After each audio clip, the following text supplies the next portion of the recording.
We're just doing a couple of prayers to structure us.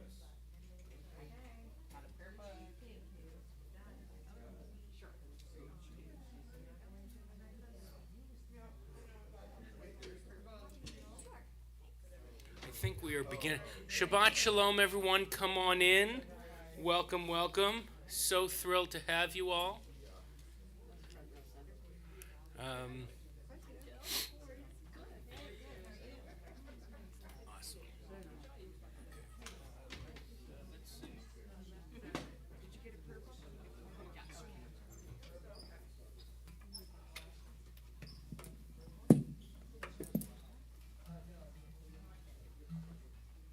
Let's see if this is going. It just came out from the closet.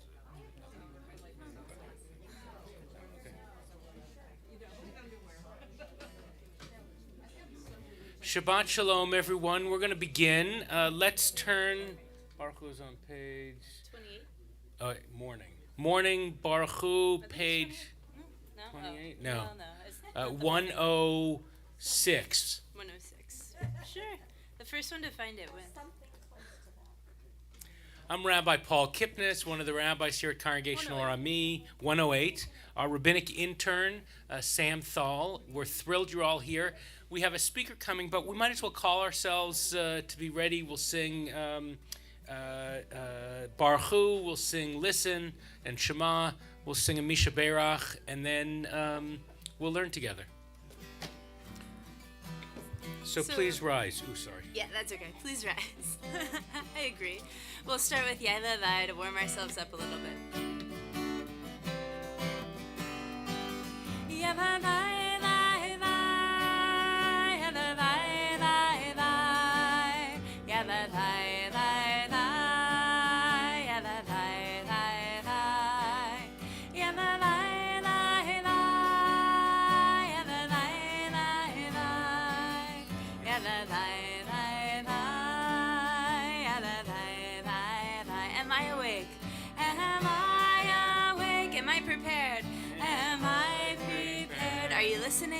Are you listening to my prayer?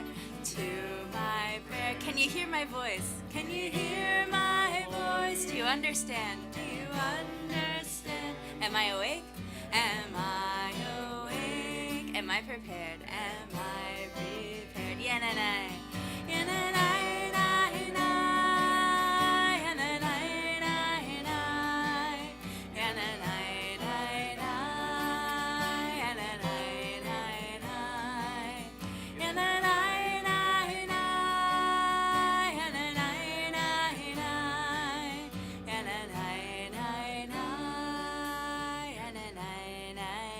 Page 108. Baruch Hu et Adonai HaMevorach. Baruch Adonai HaMevorach Le'olam va'ed. Le'olam va'ed. Yananai. Yananai nai nai. Yananai nai nai. Yananai nai nai. Yananai nai nai. Yananai nai nai. Yananai nai nai. Yananai nai nai. Yananai nai nai. You may be seated. Page 115. 115.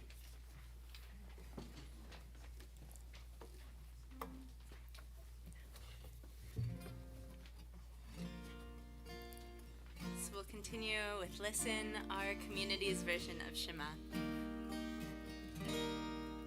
If you're lost, you feel afraid, and you don't know what to say, then listen to our God. Is there a question on your mind? Is the answer hard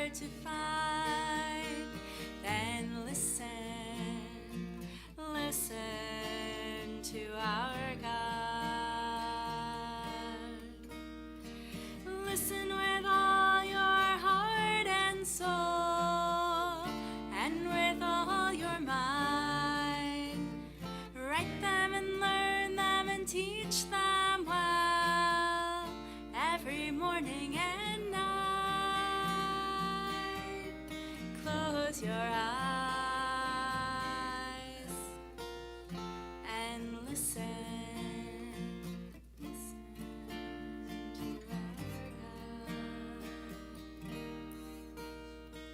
Quiet yourself, there's nothing to say.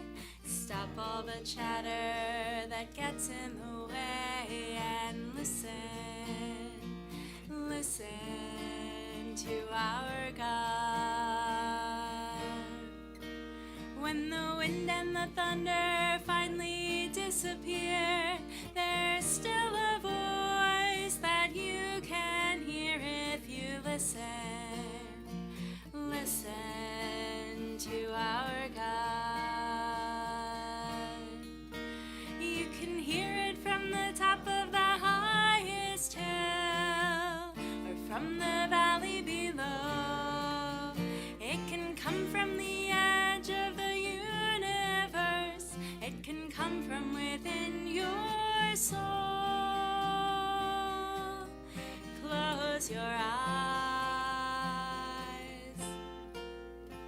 and listen. Please rise for the words of Shema.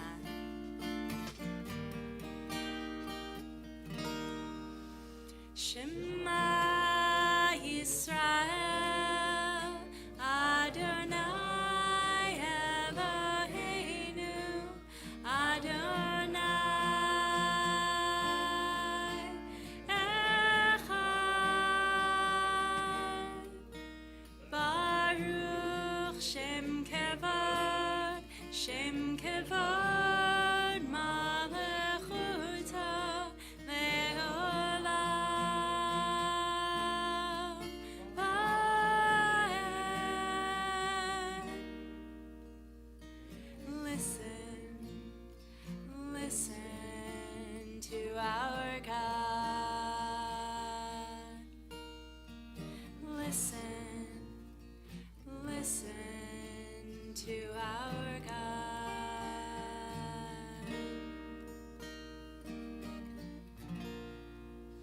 You may be seated.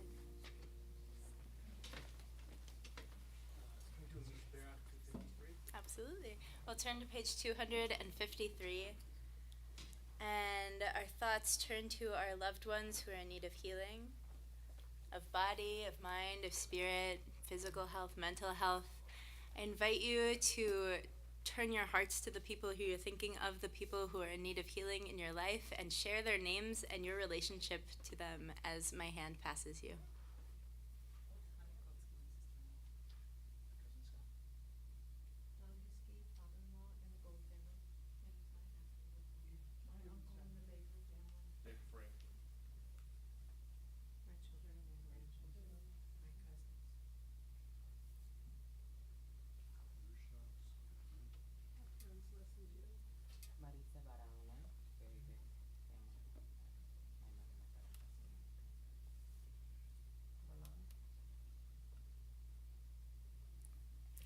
With all of their names in our community and all of the names that weren't mentioned, we'll turn our thoughts and prayers towards those in need of healing on page 253 with the words of Misha Berach.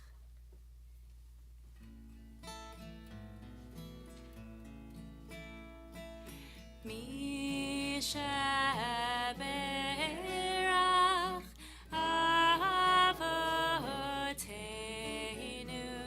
Mekor HaBracha Le'imotenu.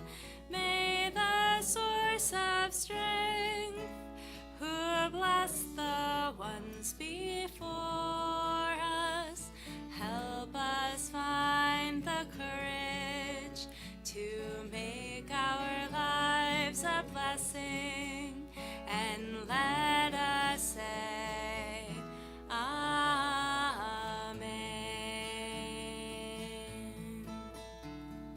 Misha Berach Imotenu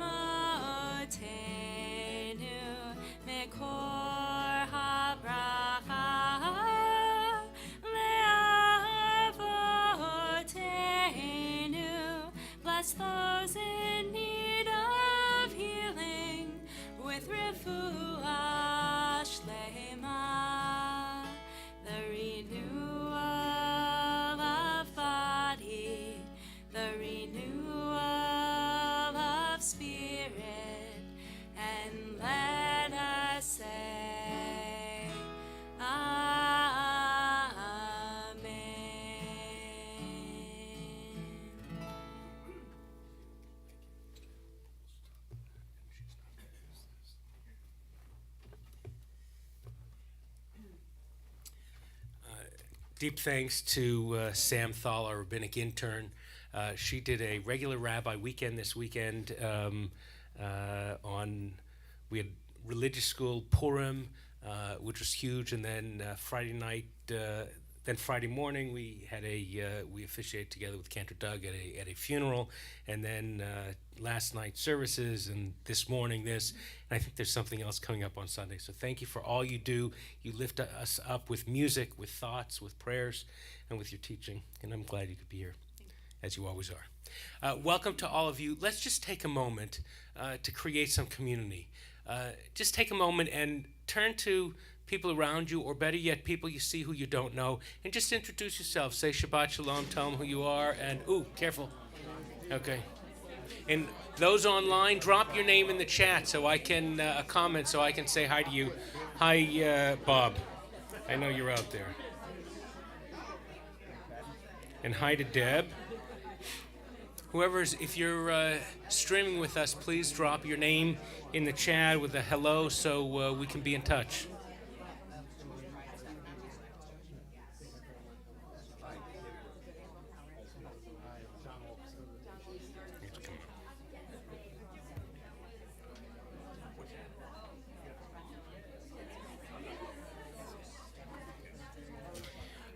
Okay, that's enough.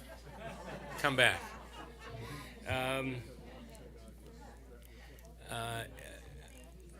Slight personal thing. Just hang on one sec. Michelle, I forgot what I'm supposed to pick up at the grocery store on the way home. Seriously, I did. I was running out. Okay, shh. Many of you know I just came back from 2 weeks in Israel, a week at the Rabbinic Convention from the Central Conference of American Rabbis, and then a week visiting my nieces and nephew and grandnephew up north. By the way, this is a great time to take out your phones and silence them if you haven't already, just quietly. While I was there, while I was there, my intent was to enjoy the sights. I got some amazing sights while I was there, as the country is really struggling with issues of democracy, issues of judicial oversight, issues of checks and balances. About a month ago or more, we realized that our speaker was going to be here on the West Coast, in Los Angeles area, and we were in touch because you have to listen to Orly. Orly Erez Likhovski is the executive director of the Israel Religious Action Center, IRAC, I-R-A-C. It's IRAC.org. We have a religious action center in Washington, here in America. If you imagine, in Israel, when there are issues, who's going to help you work them through? So the Israel Religious Action Center, mostly at no cost, helps people work through little problems, medium-sized problems, and big problems, all the way up to the Supreme Court. They are at the Supreme Court all the time arguing issues for Jews, for Christians, for Muslims, for Arabs, at times for Palestinians too. They are dealing with issues that deal with women's rights, LGBTQ rights, minority rights, housing, and more. In the ancient days, they were helping people work through with Bezik, which was the phone company when it was a mess, and getting through that Byzantine thing. There were so many roadblocks. You think we have it hard. And IRAC was helping people. In the center of this fight for democracy, you'll see a number of different organizations doing the substantial, significant work, speaking out in incredible ways as the Israel Religious Action Center. It's helping galvanize the liberal, progressive Jews in Israel, whether they are members of the Reform movement or secular, but understand the power of these values. A lawyer who's been fighting cases all the way up to the Supreme Court in Israel for over a decade. A profound leader, elevated to be the executive director because of what you're going to see in a few minutes. A wonderful teacher, speaker, friend. It is my honor and privilege to introduce to you, this is Congregational Army, Orly Erez Likhovski, Esquire.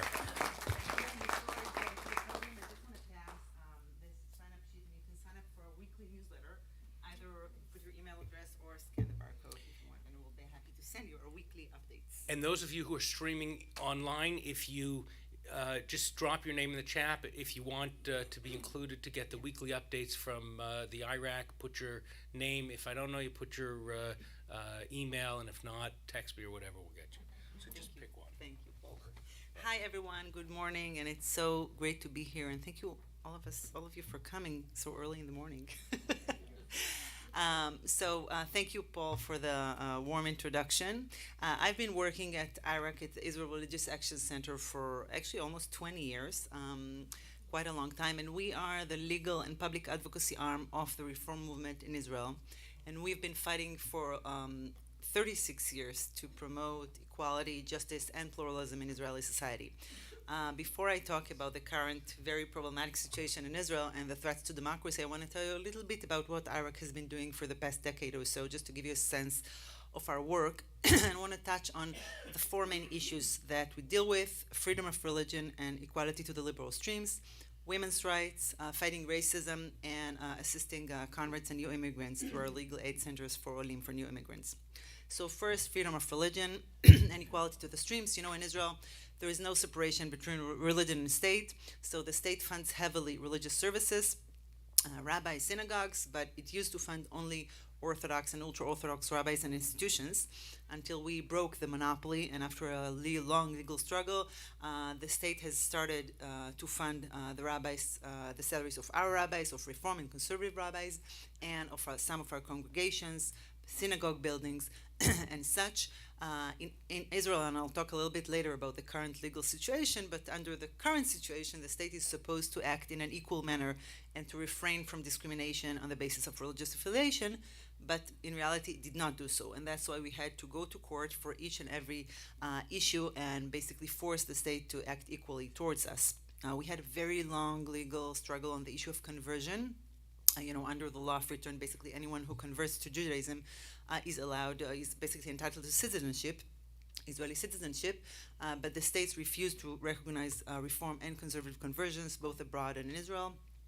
After a long legal struggle, which ended 2 years ago in March of 2021, the Supreme Court ordered the state to recognize our conversions, and today reform and conservative conversions entitle the converts to citizenship under the law of return. This could be threatened right now, but that's the current situation.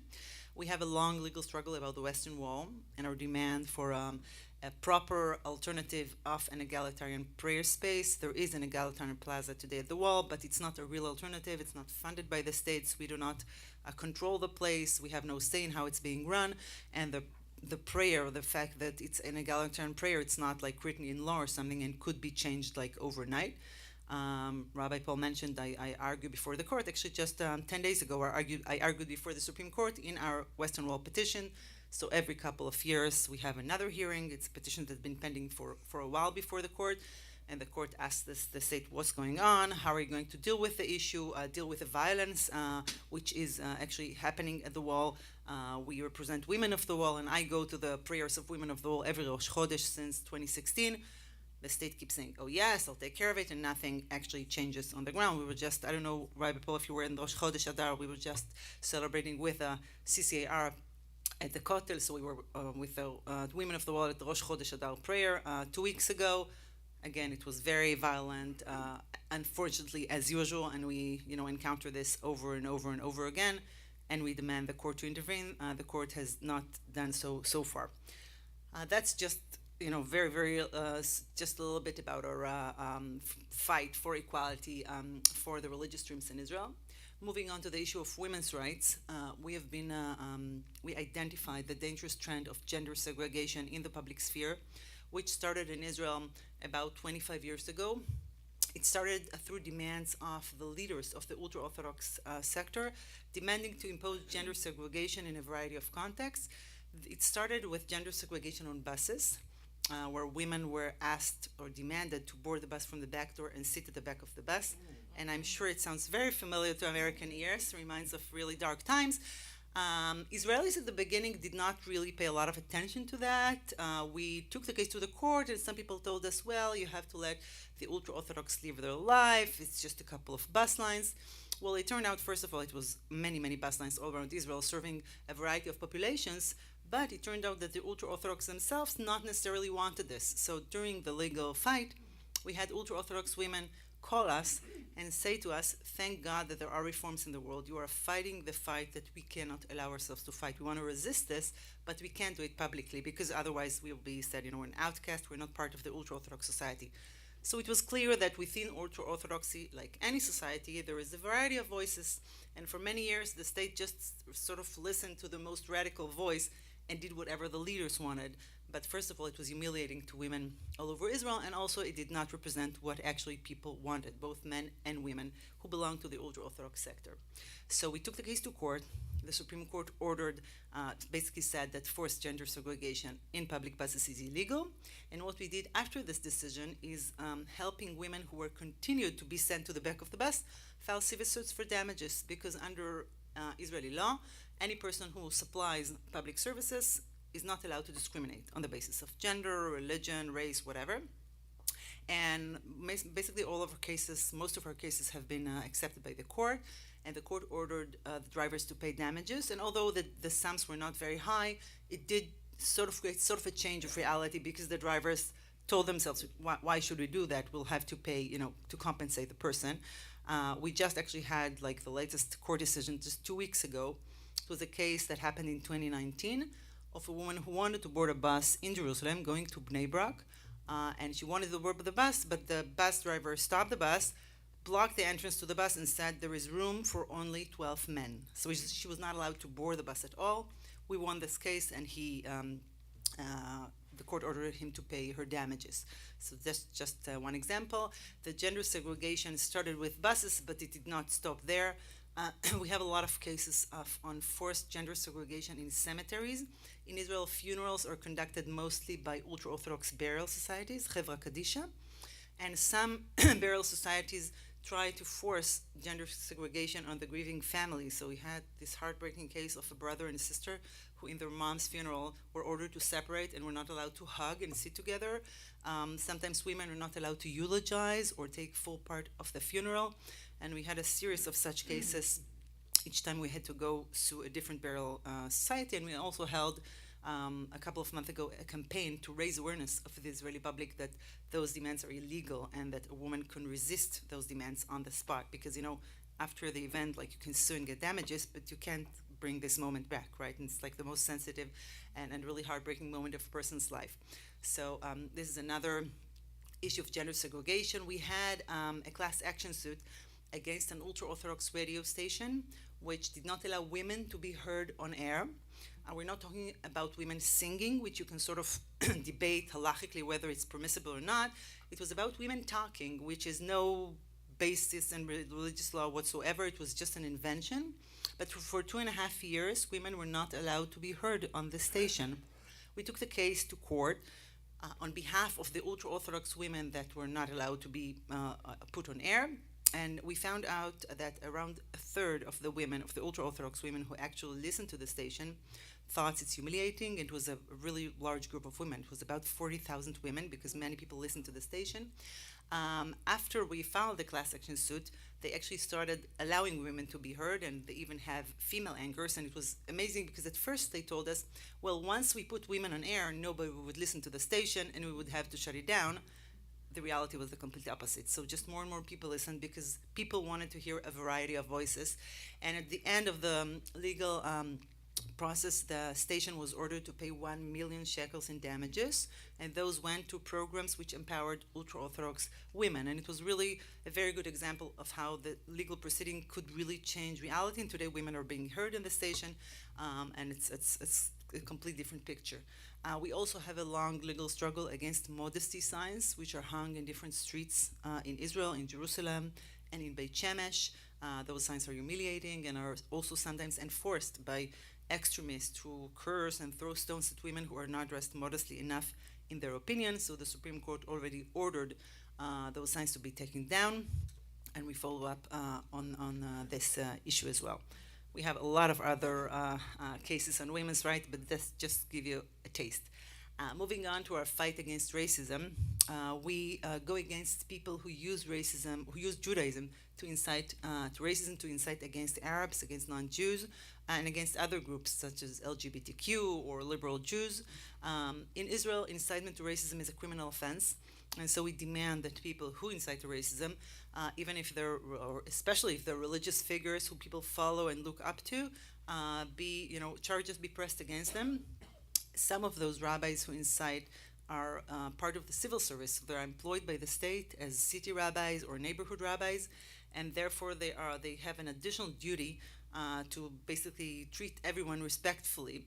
And if not, they could undergo disciplinary charges as part of the civil service. And indeed, the court has accepted our petitions and ordered those leaders both to undergo criminal and disciplinary charges, and sending a clear message that especially the civil service cannot tolerate such horrible remarks. We had an amazing achievement 4 years ago when the Supreme Court accepted our demand to disqualify 3 people from running to the Knesset because of their racist expressions. We actually asked to disqualify 4 people. One of them was not disqualified. His name is Itamar Ben-Gvir, and unfortunately he's now the Minister of Internal Security in Israel. But 3 of his colleagues were disqualified, and it was the first time since Meir Kahana's party was disqualified in 1992 that anybody was disqualified. So 30 years nobody did disqualify anybody, because you had to bring a lot of evidence to convince the court to actually take from someone the right to be elected. So it was an important sort of red line which the Supreme Court drew and said whoever crosses that red line cannot be part of the Knesset, cannot be part of the Israel's parliament, the parliament of the Jewish state. We have another very interesting proceeding which is still pending. It did not end yet. It's against a cab company app like Uber. In Israel it's called Get. They have in Jerusalem a special service called Get Mehadrin. It's seemingly cabs which do not drive on Shabbat, but actually it's just Jewish drivers. So it's people who drive the cabs who are just Jewish. So Arab drivers cannot be part of the service, so it's a completely racist and discriminatory practice. We challenge this legally, and I hope that our case would end in abolishing of this racist service. We also opened almost 6 years ago a racism crisis center. So we offer free legal representation and also mental health assistance to victims of racism in a variety of cases, such as racial profiling, people who refuse to give services to people because they're Arabs, and so on. And finally, the last issue, our legal aid center for Olim, for new immigrants. We have been helping since 1992 around 100,000 people in their attempt to acquire status in Israel. This is usually a very hard process through the Israeli Ministry of Interior. We're helping converts from around the world actually receive the citizenship they're entitled to. And for the past year, we've helped dozens of people from Ukraine and Russia who try to flee the war from Ukraine and be allowed to enter Israel. And we have heartbreaking cases, such as the case of a 14-year-old girl whose parents and brother are in Israel, but she was not allowed to enter Israel and was stuck in Ukraine with her very old and sick grandma. And only after we intervened, we helped her, and she was allowed to enter Israel. We also help through this center other humanitarian cases, such as the case of foreign women who marry Israeli husbands and are in the gradual process of acquiring Israeli citizenship, but then they have to leave their husband because of domestic violence. And then the state tells them you have to make this cruel choice. Either you stay with your abusive husband and acquire citizenship, or you leave him and then you're in the risk of being deported.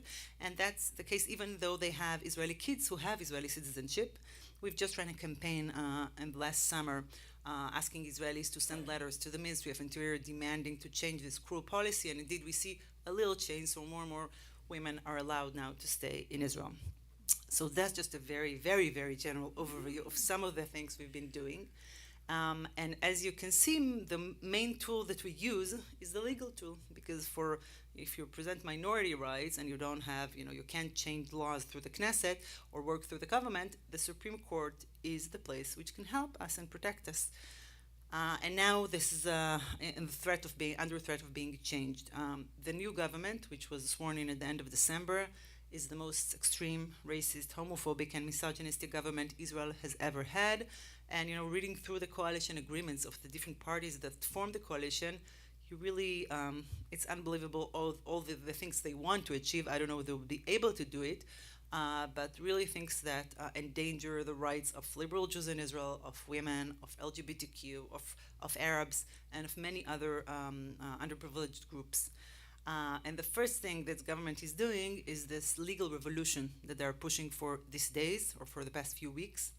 I should tell you at the beginning that Israel's democracy is fragile as it is. Okay, we do not have a rigid, written, formal constitution. We don't have a detailed Bill of Rights. We only have something which is called basic laws, which are supposed to be higher than a regular law, but in fact it's just a regular law which is titled basic law, so it could be changed very, very, very easily. There is one important basic law which is sort of our bill of very, very narrow Bill of Rights, which is called the Basic Law, Human Freedom and Dignity. It does not mention the word equality or freedom of speech or freedom of religion, but the Supreme Court interpreted it to mean basically all of those rights. And the Supreme Court ruled in 1995 that a law that does not answer certain criteria which are mentioned in this basic law could be invalidated. So, there was this criticism that how come the Supreme Court took the power to invalidate law which was not granted to it explicitly, but in fact, that's what the Knesset did. So they did write whatever, any law which contradicts this basic law has to answer certain criteria. So of course the sensible result is that if it does not, then it should be invalidated. And by the way, you probably know that the United States Supreme Court was not granted the explicit power to invalidate laws in the US Constitution. It took this power, but it was 230 years ago in Marbury versus Madison, so nobody remembers, but it was the same. So the Supreme Court since 1995 declared that it had the power to strike down laws. The basic law, by the way, was passed in 1992 with the support of the Likud government, of the right-wing government, which was then liberal and understanding of the need of human rights. But the court hardly used this power. So since 1995, they invalidated around 20 laws. So that's a small number compared to other Supreme Courts around the world. Now you have to understand that in Israel, we don't have any checks and balances to the government's power. The government controls the parliament completely. And so there is no separation between the government and the parliament. And the Supreme Court is the only power that could actually stop the government from doing whatever it wants to whoever it wants, and the only protection of minority rights, of human rights. So in other countries, here we have a constitution, we have 2 houses of parliament, we have regional elections. In Europe, we have, the European Court of Human Rights. We have here a president with a presidential veto. So we have a lot of other checks and balances. None of those exist in Israel. And so it's the only beacon of our democracy is the Israeli Supreme Court. The criticism of the right wing for many, many years has been that the Supreme Court was too active and actually running the state in contradiction to the will of the people as embodied by the government. I can tell you that it's fake news. I've been arguing before the court for 20 years, and the court is anything but active. I gave you the example of the Western Wall. So the court is just begging the state, please, could you reconsider your policy? Could you do something? I don't want to intervene. The conversion case, which I mentioned, 30 years legal struggle, the last petition, which was decided 2 years ago, it was pending before the court for 15 years. And the court kept saying to the Knesset, okay, you want to change the law of return? You can do it, but do it. And then at the end they said, we have petitioners here who are waiting for decision for 15 years. We can't wait anymore. It's like the whole decision is why they can't wait and have to decide. So the government acts in a discriminatory manner, and then the court does not have at the end any option but to intervene. So it's clear that it's not at all active. I think it's not active enough, especially on religion and state issues. But the government has, for many, many years, the right-wing government has criticized the court, and now they're saying, well, the public trust of Israelis in the Supreme Court has declined dramatically. Well, first of all, it declined not because what the court is doing, but because what the government is doing inciting against the court.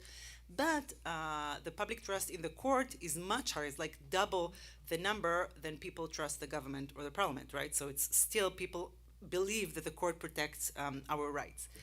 So now what the government wants to do is change the whole legal system of Israel. What they want to do is, first, they want to change the way justices are nominated in Israel. Currently, there is a committee nominating the judges. It's comprised of 3 justices of the Supreme Court, 2 members of the parliament, 2 ministers, and 2 members of the Bar Association. So it's 9 members. And in order to nominate a Supreme Court judge, you have to reach a majority of 7 out of 9. And this means you have to sort of reach a compromise between the politicians, okay, the 2 members of the Knesset, 2 ministers, and the justices, the 3 justices. So you reach sort of a balanced result where you have some conservative judges, some liberal judges. They're professional judges. It's not politicized. Now they want to change it and give the government complete control over the nomination of judges. So they would have like an automatic majority, and they could nominate anyone they want. Now you could say that in America, the process of nominating judges is politicized. First of all, I don't know if this is like a good example, right? I mean, the Supreme Court here, we sort of lost the Supreme Court here, but you have other checks and balances. I mean, in Israel, you don't. And if the government, which controls the parliament, will control also the court, then that's it. We have no protection for human rights. So that's one component which is really dangerous. They also want to change the way the Chief Justice of the Supreme Court is nominated. In Israel, justices are not nominated for life. They retire at the age of 70. And at the Supreme Court, the most senior judge is automatically nominated to be the Chief Justice. Now they want to change it and basically bring whoever they want just to be Chief Justice, and this is also going to threaten the independence of the judiciary and politicize it even more. They also want to change the way the Supreme Court can strike down laws. The Israeli Supreme Court usually sits in panels of 3 justices, so it's not like here where they sit with a full panel of 9 justices. But in important cases, they have extended panels. Usually when we're talking about invalidation of law, it's usually 9 justices out of 15 all in all, 9 or 11.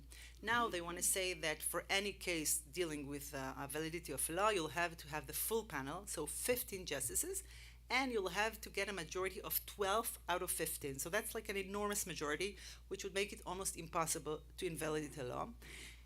They also want to say that no basic laws could be invalidated. You remember I told you basic law is just a law titled the basic law, so basically it gives immunity to every law. And they want to say that even if the court reached this majority and invalidated the law, then the Knesset, the parliament, could override it. They could say, okay, you said the law is unconstitutional, we'll enact it anyway. They even want to create a mechanism where you can sort of create immunity for the law beforehand. So you can like pass a law and say, whatever the court decides, it's going to be valid. So it cannot be contested before the court at all. And that's, of course, a very, very dramatic issue, basically giving the government, which controls the Knesset, the last word, meaning the government is above the law. They also want to change the way the Attorney General operates and legal advisors of government ministries. Okay, today, the Attorney General could tell the government what you want to do is illegal, and they can't do it. Now they want to change it so they would be able to say, okay, you said it's illegal, we're going to do it anyway, we don't care. And if you don't represent us before the court, we'll take a private attorney, we'll just find someone to represent us. So again, putting the government above the law. And finally, they want to change, today the court can strike down or intervene in governmental decisions because they're unreasonable.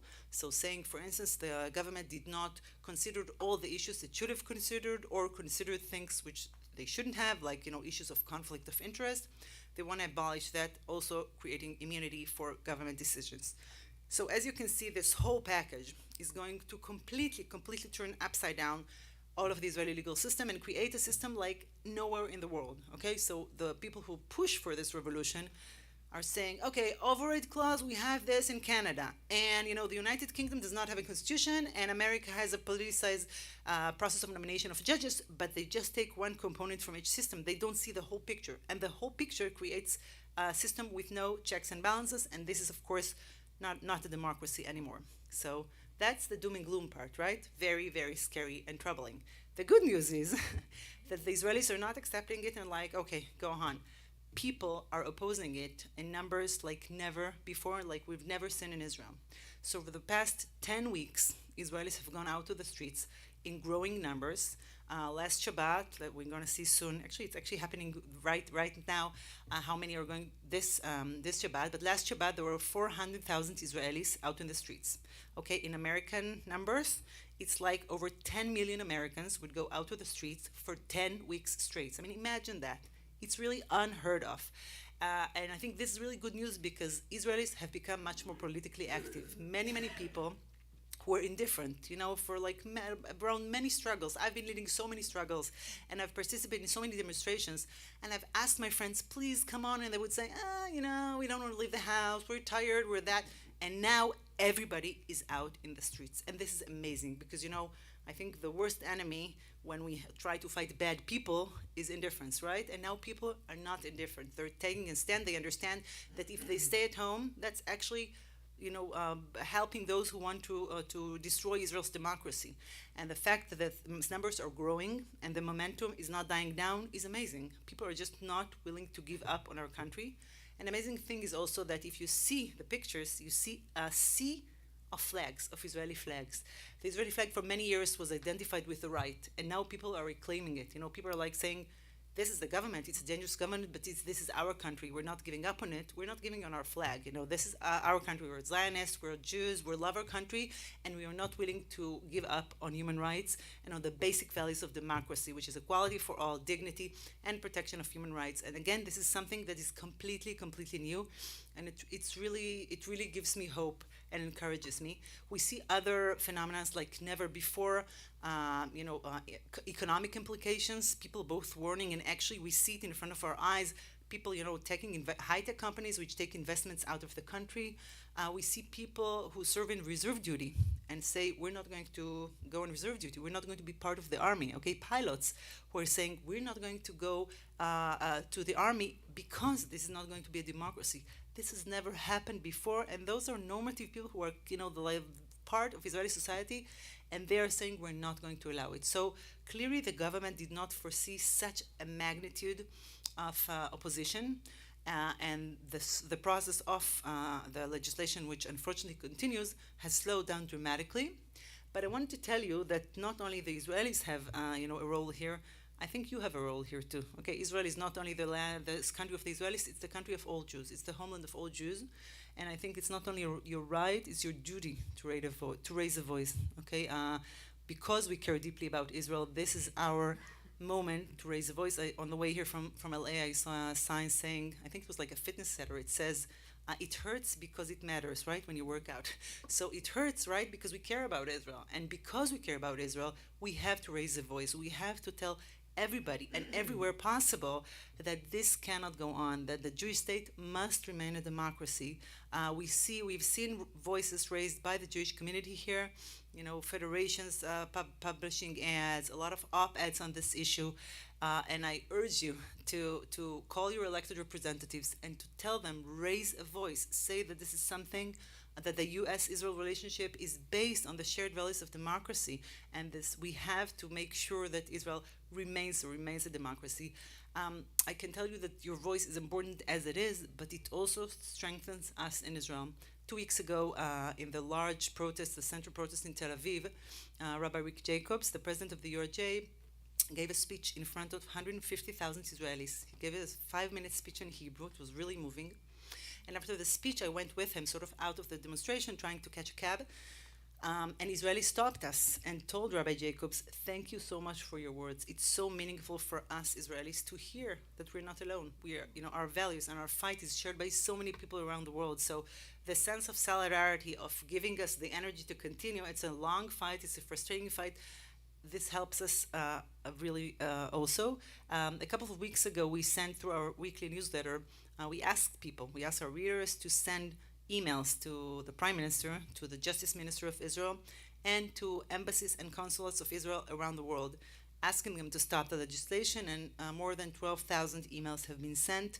I think it's important, this voice, and I think those aggregated voices and those pressures coming from all directions could really stop this very dangerous process and make sure Israel stays a democracy. So I think I'll stop here maybe and open it up for questions. I'll be really happy to answer any questions you have.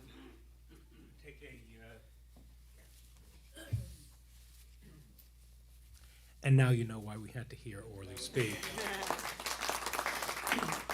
That was all on one foot, by the way. So much more. So questions, we're going to ask you to do the following. Just please say your name, speak into the mic, not like this, speak into the mic, and keep your question brief so more people can do it. Those who are streaming online, if you want to drop a question in the chat, we'll try to answer those, ask and have those answered. Who'd like to start? We'll go to the back to our cantor emeritus, Doug Kotler, otherwise known as father of our new cantor. That was amazing. Thank you, Orly. I have a battle, a heart and head battle.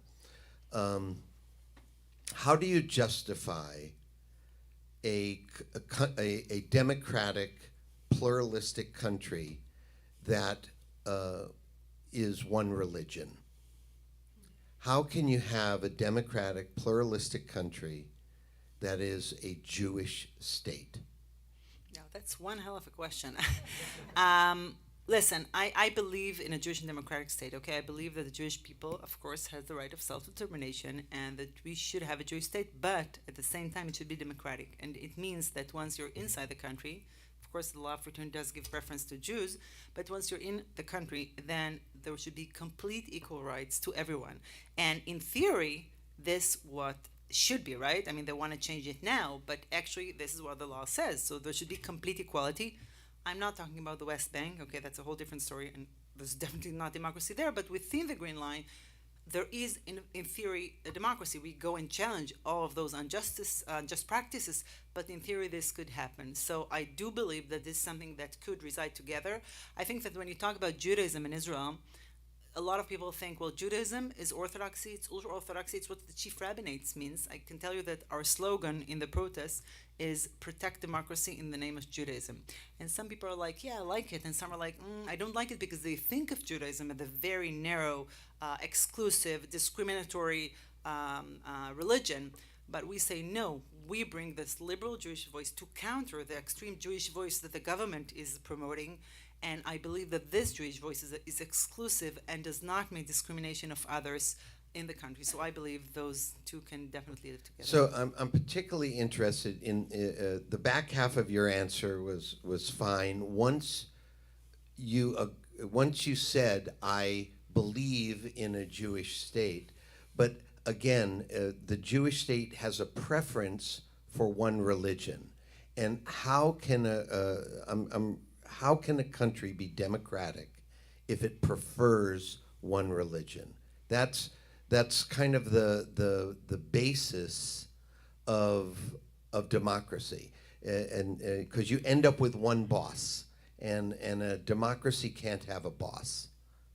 Yeah, well, it's true that it's a complicated situation, but I think that we have to frame a very delicate balance. I think that the current balance should be changed. Okay, we have to think about, I don't know, we have like the national anthem, right? It's a Zionist anthem. We should think about maybe another anthem to sort of create the sense of belonging of the non-Jews in Israel. We can think of other issues, the issues of the symbolic, facets of the country could be more accommodating to others.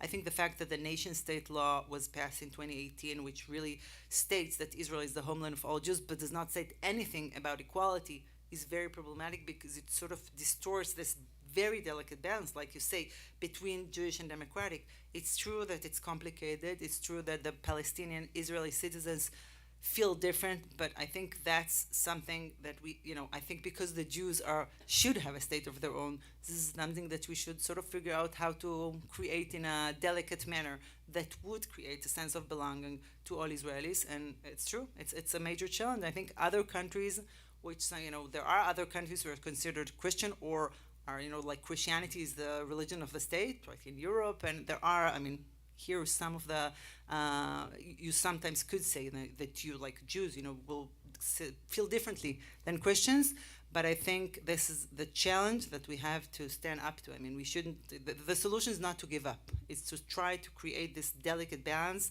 that would sort of answer to the needs of all Israelis. Any other questions? Thank you for your talk. I heard IRAC and Israel when I was there, and always impressive. My name is Nancy Rothenberg. It's my understanding that a big factor in this whole thing is Netanyahu's self-interest, and he wants to stay out of jail. So what's the tipping point here that can possibly get him off of that and see that this isn't in his self-interest? I'm thinking of some past leader of the United States who, I don't care how many millions of people protested, if something was his own self-interest, I don't think it would matter. So what do you see as that tipping Well, point? yeah, for sure. We have, Netanyahu's short-term interest that he wants to get out of his criminal corruption charges. I should say that Netanyahu used to be a big believer of the Israeli Supreme Court. There is a video circling around showing his speech from 2012 when former Chief Justice of the Supreme Court retired, and he says, no democracy is a democracy without a strong Supreme Court. I will never allow people to weaken the Supreme Court. I mean, he really used to think that until he was facing criminal charges. So he's completely turned his views around, and it's clear that he has a short-sighted interest. By the way, others have as well, like Deri from the Shas party. He wants to be a minister, and the Supreme Court ruled he cannot be because he was convicted.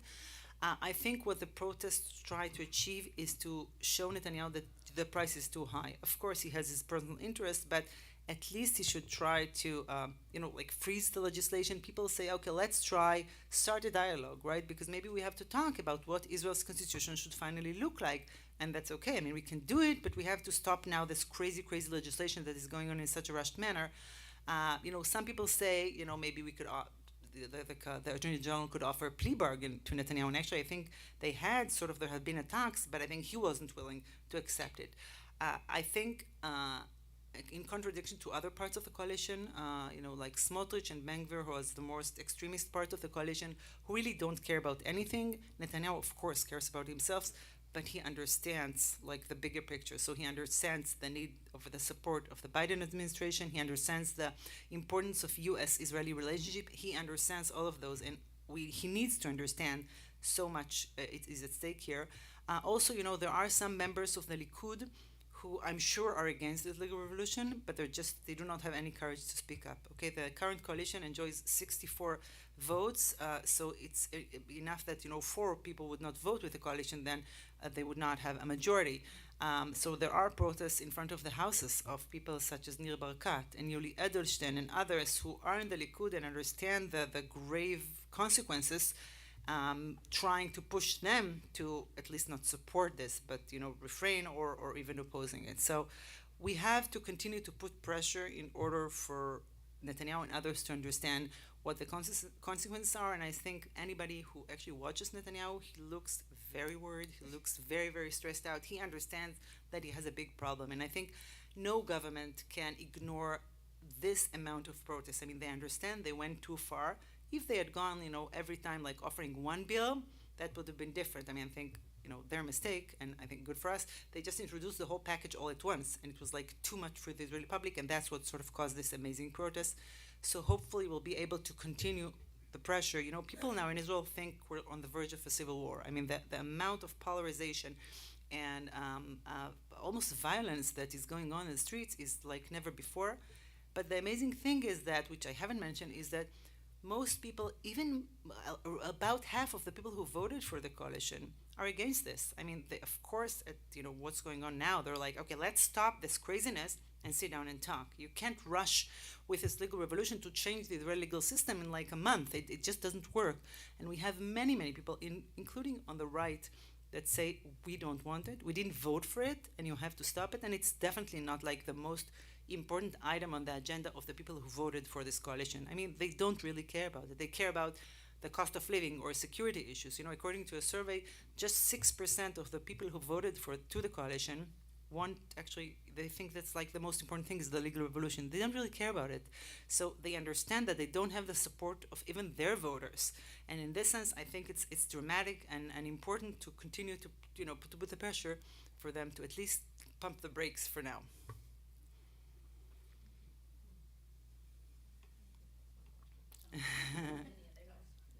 Any other questions? Alon Rubenstein.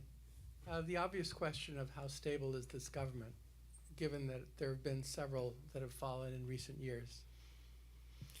We had quite a few electing processes in the past years. At the beginning, it seemed it's quite cohesive, but we see some disputes around the different parties. They have now to pass a budget for 2023-2024, so around this I'm sure there are going to be a lot of disputes because they have so many demands, and of course not all of them could be met, and also because security issues could be more tensed. People are saying that during Passover, which falls to coincide with the Ramadan this year, there could be heightened security issues, and that could also sort of really create a rift between the political parties. So there is a possibility that they won't last. Obviously, each one of them has an interest to stay in the government, but since they understand they can't get whatever they want, we have to, it remains to be seen when, one of them will just say that's enough. I think, like, for now, the short-term goal of the protest is first to stop the revolution. Then we have to see whether we'll be able to top the government. But I think the really interesting question is whether you're taking all this energy, out there on the streets and actually channel it to real political change, because we have sort of this deadlock in Israeli politics for many, many years. And now we have to take all those people who go out to the streets and say, okay, so let's think of a better future. Let's think maybe of a new political framework to change this deadlock, which did not work. You see that, like, on the political level, like, people who used to be on the left moved to the center, and those who were in the center moved to the right, so there's hardly any Israeli left. So we have to really recreate and rethink all of the, story and of the narrative that we, people offer the Israelis. And it remains to be seen whether it's actually going to happen. But I think this is it's a moment of opportunity to create real political change and to really break this deadlock and hopefully offer an alternative to this government. I think many people who voted for this government, wanted, like, the strong people who would, deal with security issues. And of course, they see now that there's no, like, strong solution. So maybe people would sort of think twice next time before voting, especially to extremist party like the religious Zionism, racist party, and others.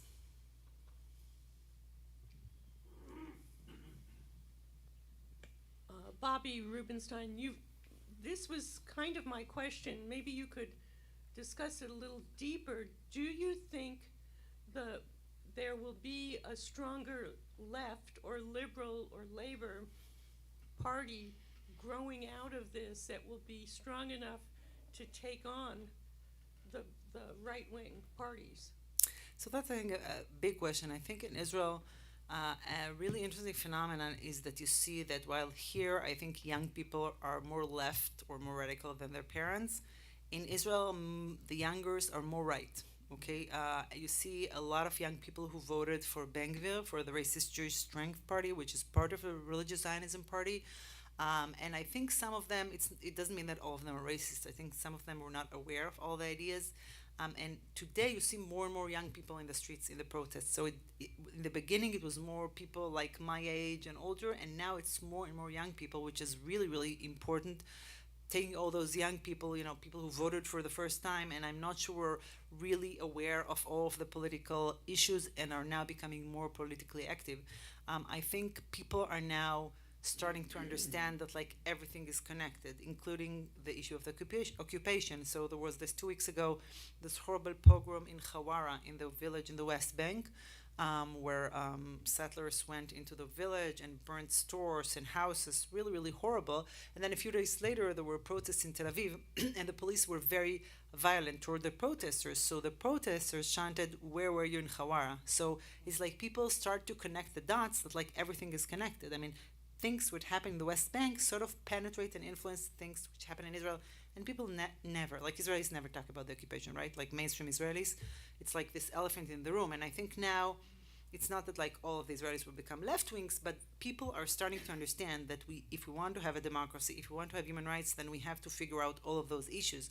And so I think there is a potential for change, but I think we really have, well, first of all, we need to have leadership, right? Like leadership that will sort of create this momentum for people to vote it. And I think the Israeli left has to really reflect upon its failure. Okay, there was a complete disaster this past elections, but also because the left was completely disorganized. It's very, I know there were too many parties which didn't cross the threshold, but also think about what is the story that we offer to Israelis. Okay, some Israelis feel that, like, they'll feel alienated by the liberal values, the global vision of human rights, and, like, look for this identity story that they can identify with.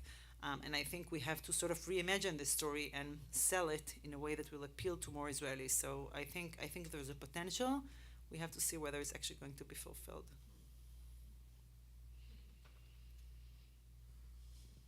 Any other questions? Hi, Jill Citron. This may be a very naive question, probably is, but out of all of this chaos, and obviously there's hope for future order, do you see the potential for any kind of checks and balances within the Israeli government? Creating that type of a system where there actually are some checks and balances, so you're not repeating history. Yeah, it's not naive. It's a very good question. Many people in Israel have called for a compromise now, including the president of Israel.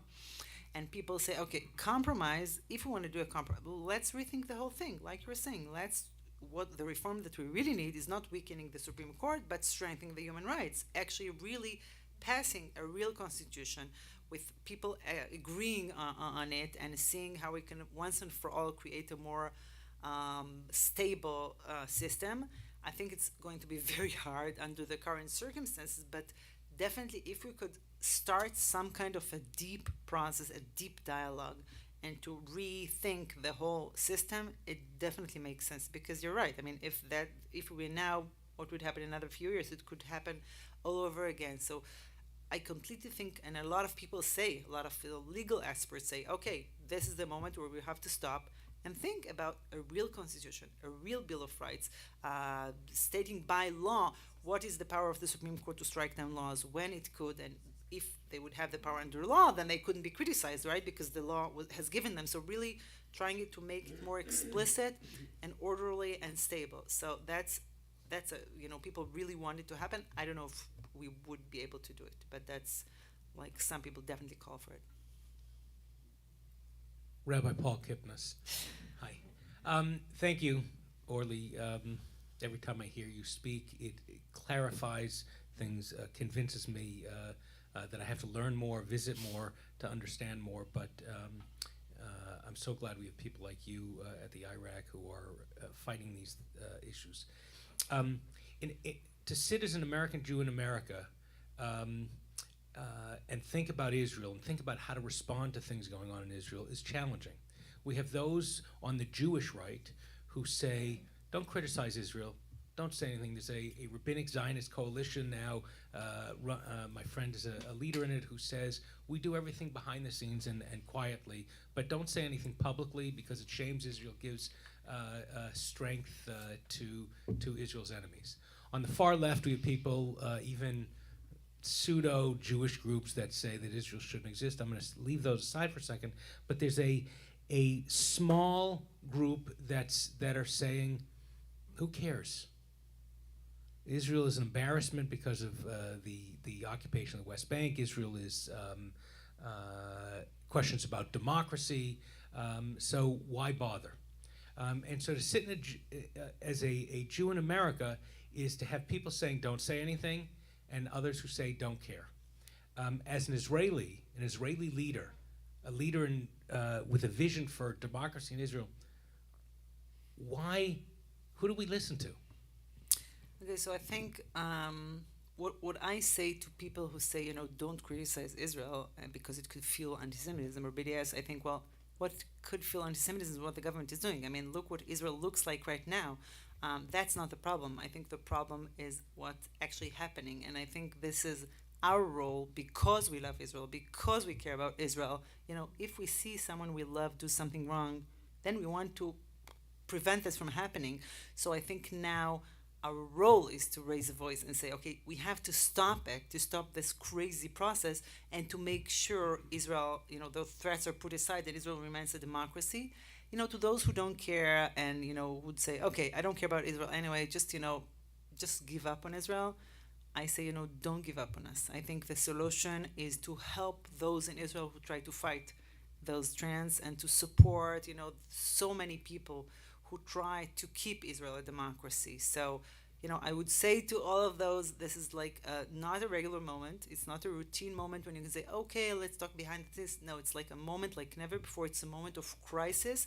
And in a crisis, we should act differently. In a crisis, we should raise a voice wherever we can, as loud as we can, in order for this to stop and in order for us to do whatever we can to make Israel, live up to its dreams. So I think this this moment is tremendously different than any other moment before. And if, in the past we could have said, okay, maybe it's not the right moment, maybe we should say it in a different way. No, now is the moment, because if you want to talk now, then Israel would be completely different, right? So if we want to make sure it remains what we want us to be, we have to talk now.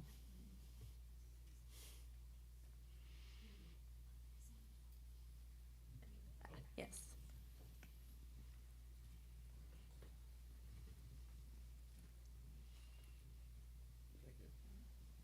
Hi, my name is Peter Fisher. I'm a new congregant here, and I'm fascinated by your lecture and your predecessor who was here last week. It gives insight to us that I don't think we receive through the visions of newscasters and so on. It seems like you're on the brink of a crisis, and the question I have in my mind is, what's our time frame? Should our government be a little more concerned? I know there's conversation about stopping the finance minister, Smotrich, I believe is his name, from coming to the United States and not giving him a visa. And is that adequate? The hue and cry is from the Jewish community, interestingly enough, not the government yet. And should we be participating in a larger fashion, our government, not just the Jewish community, in making sure that Netanyahu cannot employ all these visions of a future of Israel being without a judicial system? Yeah, my answer is for sure. I can tell you that, as you say, Smotrich, the finance minister, is going to visit DC next week. And actually, for the first time, no Jewish organization is meeting him other than the Israel Bonds. So AIPAC is not meeting the finance minister of Israel. It's like it's never before, right? So they understand this is like a moment like never before, because Smotrich is part of the racist party that should not be allowed to, to reach the Jewish community, because he really works for everything we are against.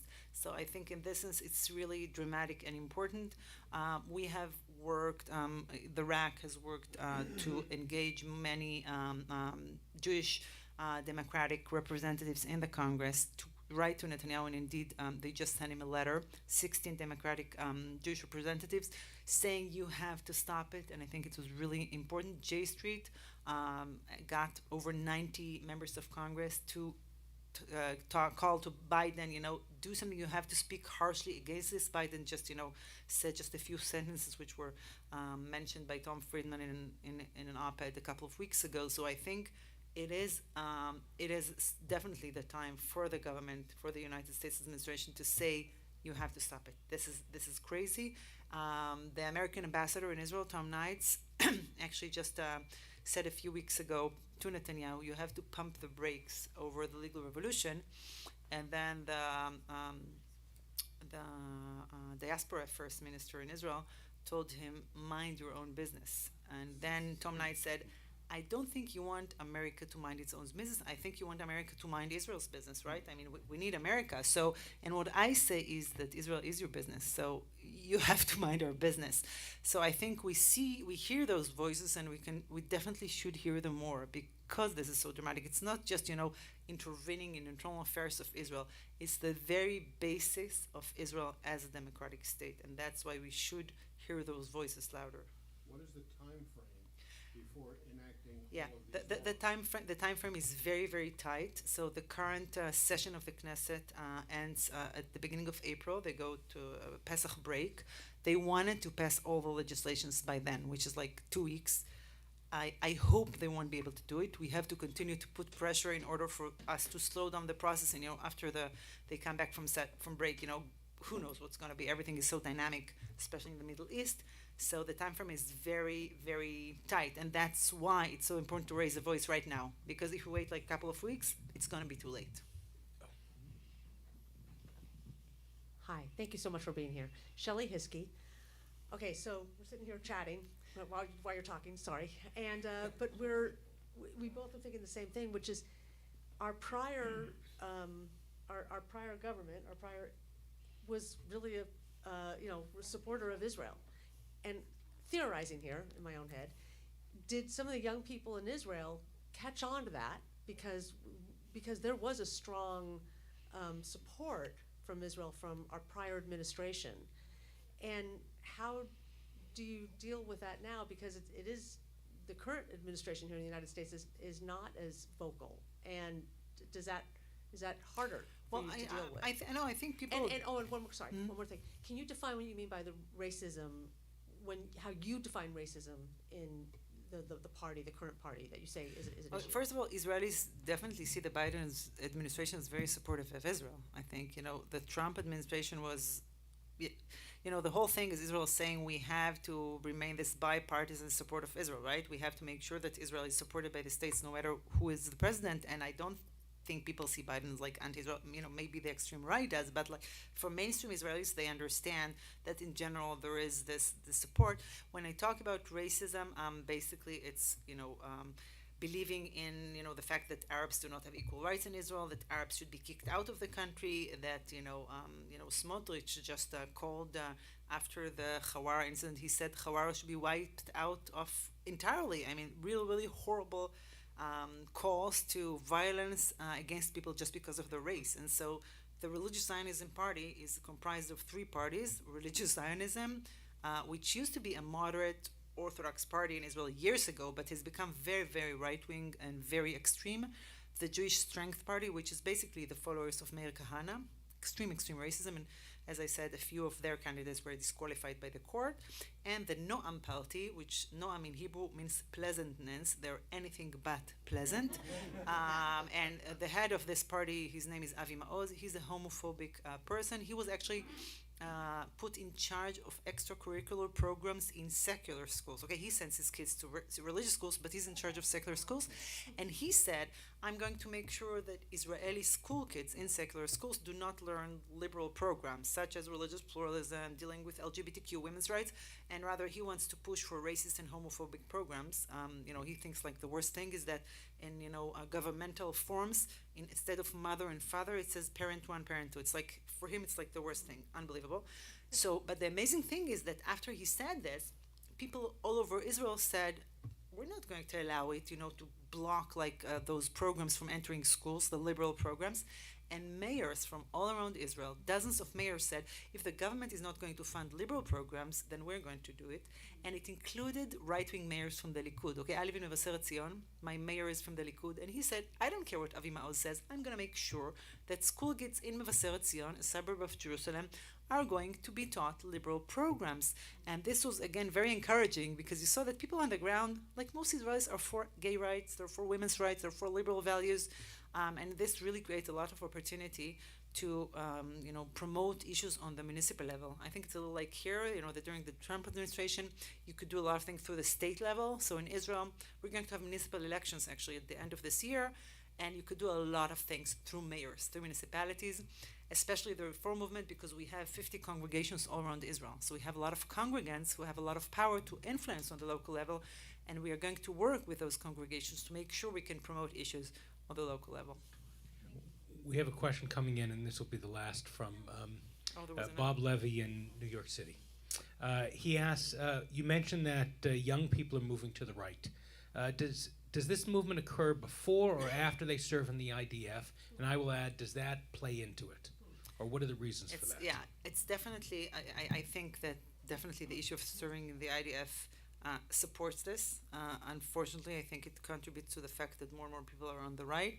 I think like typically like Israeli young people were like on one of both ends, either very right or very left. Unfortunately, like this time, Meretz, the left-wing party, did not pass the threshold because people say, okay, maybe we'll have the soldiers who would save it, and they didn't because you see like this move to the right. I think our camp it's a failure of our camp to instill liberal values among young people. In Israeli high schools, secular high schools, they hardly learn civic studies. They don't learn the basic issues of democracy, of politics. I can tell you that there is an amazing project of mechinot, of pre-military programs, like a gap year that many Israelis go to after high school and before the army. The reform movement in Israel also operates such a pre-military program. And my daughter was in such program, and she was very aware politically, obviously, because that's how I raised her. But there were many other kids in her this program, and she said they were clueless. They didn't know what's going on in politics. Okay, they were like 18-year-old. They could vote. They had no idea on politics, on economics, on social issues. And after this year, it was sort of an eye-opener for them. So the thing that should have been done through schools, which is not being done, should be done in a different way. And I think as more and more young people would be exposed to those issues, then maybe it could sort of open their eyes. I don't say that all of them would be in the left, but I think many more could be more attuned to those sensitive issues that could maybe change their political opinion. So in this sense, I think we have a lot of work to do to change this. Thank you very much, Orly, for this beautiful presentation. Thank you. I hope you did sign up for our newsletter because I think it's a really, really good way to keep up. We have a very short, I think, interesting weekly newsletter, and we also sometimes have like action items. We call on you to write to people, and I think it's a very good sort of mechanism that you could also, bring your voice to Israelis. Thank you. So if you want to sign up and haven't already, our rabbinic intern Sam will do that. And again, those online, send me an email or text, and we'll add you onto it. Look, I went to Israel to relax. I went to Israel to talk a little bit about pluralism. I was at the Women of the Wall service. Women wanting to go and pray like you all pray. Okay, some on a Rosh Chodesh morning celebrating the new moon, wanting to wear a talit or a kippah. They're not allowed to do that. They're not allowed to sing out loud. They're not allowed to have a Torah, which you've heard because even though the Supreme Court said they could, the ultra-Orthodox chief rabbi of the Kotel says only our Torah scrolls, and they won't give any to women. So when we try to bring one in, they try to bring one in. It's a whole balagan, and maybe we could tell that Gilad Kariv, the Rabbi Gilad Kariv, who used to be the CEO of the Reform movement in Israel, and is now a member of the Knesset, the first Reform rabbi to be a member of Israel's parliament, he has immunity as a member of the Knesset, so he brought the Torah scroll in. I mean, they're not allowed to search him or to prevent him. But then immediately they surrounded him with like thugs, security guards. So God forbid he won't be able to, bring the Torah scrolls to women. I mean, and I keep telling the security guards, what are you afraid of? I mean, women from read for the Torah, the sky won't fall. But they're like, it's crazy. So that's what's on their mind. It was horrifying. I put up one video. The second video I couldn't even put up. If you want to see it privately, I will. But it was scary. That's one thing. The second thing is I went up to what's the Haifa synagogue, Or Shalom, Or Chadash, a pair of young rabbis doing stuff. I felt like I was at Or Ami. I think one of our previous trips went up there. Amazing. And Nahama and Gabi, they're amazing. one of the things I saw talking to the people who were there, some of whom were very involved and some who are just showing up because of what's going on in Israel. The progressive movements in Israel have an incredible ability to speak, to say this is what Jewish values teach. People don't want orthodoxy, most of those people, but don't know something else. And so it affects their spiritual life, but now it's also affecting, and it has been, particularly through the IRAC, the nature of the values of the country. Things we take for granted. LGBTQ rights. Well, unless it's the T, because now there are places that say you can't do that and can't, and whatever. Women's rights, well, unless you want the right to an abortion, reproductive rights, and now even these are issues that we're going to be fighting for. Similarly in Israel, we have a chance. We've been told by a leader coming out of Israel, speak up, push. So how do you do it? Part of it is we get the pluralists, and every time they say do X, we say how high, and we jump. The second thing we do is we've decided that for the near future, I'm giving in two places. One is supporting Israeli synagogues, particularly those who are deeply involved in the community, because we want them to help support there. The second is we're giving to the IRAC. You've heard it. That list of cases that they were involved in early, it's not this left fantasy. These are basic rights that we take for granted, that we want spread out in our home, our Jewish state. So my hope is when this is all done, we will, as a congregation, have provided significant support to the IRAC. You can go online to irac.org, IRAC.org. You can send a donation to the temple, to my discretionary fund, and just in the memo line say for IRAC or send me an email or text if you have a credit card on file, and I'll make sure they take care of it. Say the amount, because if not, I'll make sure they definitely take care of it. We already have 1,500 in pledges to help support this work. And I know at Shabbos, in the traditional world, they don't talk money on Shabbos. Here in the liberal world, we talk Torah. And Torah says you put your, we pray with our words, with our feet, with our mammon, with our what we have to be able to support these values. So thank you for schlepping out. How long have you been in the States? It can't be that long. I've been 10 days. I've been to San Francisco, and I'm going next week to New York. And by the way, there is a protest tomorrow in LA against those legal revolutions. So if you Must want, be down at the Federal it's Building? Federal Building tomorrow at 11. So if you want to actually Okay. protest, go ahead. There you go. Thank you all. Thank you. Thank you. Thank you all so for much. coming. Thank you. On a Friday night, you'll be able to see this fantastic challah cover that she brought us. And I want to end with a prayer by Rabbi Oded Mazor, who's the rabbi of Kol HaNeshama in Jerusalem. fantastic synagogue, and I walked through East Jerusalem with him and his sister, who's also a rabbi, and they helped us understand what's happening in the interrelations between Jews and Palestinians in Israel. A prayer for democracy. God of our ancestors, Abraham and Sarah, Isaac and Rebekah, Jacob, Rachel, Leah, Bilhah, and Zilpah, bless those who stand in defense of democracy, equality, and peace. From among our people and those all over the world who work to repair society in the face of threat to the justice system and the rule of law. May the Holy One protect them and save them from all troubles and distress, and from every plague and illness, from all harassment and injury and any attempt to humiliate them and undermine their commitment. In the fight against indifference, inaction, non-involvement, may their efforts be successful, and may they have a good eye to see the wrongs done, a good heart so as not to stand idly by, and the strength to act to protect the rights of all, to do justice and bring peace to every person made in the image of God in the world. May the words of Torah be fulfilled from Deuteronomy chapter 15. For because of this thing, God will bless you in all of your efforts and in all of your undertakings. And let us all say, Amen. Amen. Thank you for coming. Thank you for so much. streaming. Shabbat Shalom. Thank you. Shabbat Shalom.